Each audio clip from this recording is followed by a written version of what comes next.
If you have a gap in your resume, explaining it during an interview is probably something you're pretty intimidated to do because it can go pretty wrong. But explaining it in a way that doesn't hurt your chances at getting the job is actually pretty easy. I've been in recruitment for 15 years, and in today's video, I'm gonna teach you how to talk about a gap of employment in your resume. Let's go. Now, first things first, I just want you to know this is not that uncommon. About 70% of people at some point in their career have a gap in their resume. So what does this mean? It means hiring managers are used to seeing them. I know you, as a candidate out there right now, if you have a gap in your resume, you are probably really worried it'll come up and worried you're going to be able to explain it in a way that doesn't make them concerned about your candidacy and hiring you. But I am telling you, you don't need to be as concerned because it is actually way more common than you think. You also don't need to be concerned because I'm about to tell you how to talk about it. Now, the first thing I want to talk about is explaining the gap. It's probably going to come up. And even if it doesn't come up, you can actually initiate it so that you can get out in front of their concern and position it in a right way. But when you do explain it, you want to be brief. The biggest mistake people make when they explain gaps in their resume is they go on and on and on. And you don't want that to be a large part of the interview process. You want that to be a very small part of the conversation. You also don't want to talk for too long because people feel like, are they making excuses? Are they making things up? It feels suspicious they're spending so much time covering this. So be brief.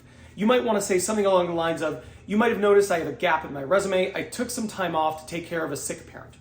That's it. You move on. That's how you do that. But it's really important that you follow it up. Now, you want to follow it up with something that explains what you gained during that time. So you start off with saying, have a gap in my resume. I took time off to take care of a sick parent. Now, during that time, I was able to gain a lot of clarity about what I want in my career moving forward. You know, I had that time off. It was about 4 months. And I spent a lot of time thinking about, okay, what do I want to do for the next 10 years of my career? What do I want the next chapter to look like? There you go. You talk about gaining clarity.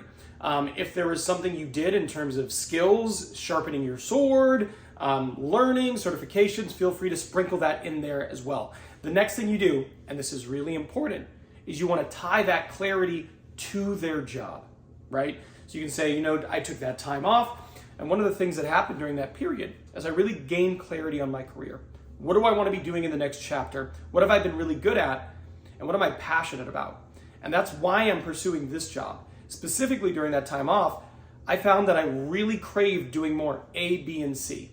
And during my career, that's where I've been most passionate, and I feel like where I've gotten the best results. And I see from the job description that that's a big part of what this person's going to be doing on a day-to-day basis. So I feel like it's a really good fit for my skill sets and passion. Right there, what you've done is you've explained the gap, you've talked about what you've gained, and you tied it in to their job. Now, you have to make sure that whatever you're tying in is to a critical component of the job. It can't be like the 8th bullet on what this person is going to be doing on a day-to-day basis. Typically, those are arranged in order from most important to least important, or what they'll be doing most frequently to least frequently. So you need to tie this into the things that are at the very top of the job description from a responsibility standpoint or from a day-to-day standpoint. But if you can do that, then you've managed to quickly explain and align yourself as a great fit for the role, which is generally speaking what you're trying to accomplish when you address a gap in your resume. Now, if you can do that, you're probably going to get to the final interview. And if you get to the final interview, you have to know final interviews, well, they're different than first and second round interviews. That's why I made this video here. This video here actually talks about exactly what you need to do to nail a final interview. So I am done here, but I will see you over there.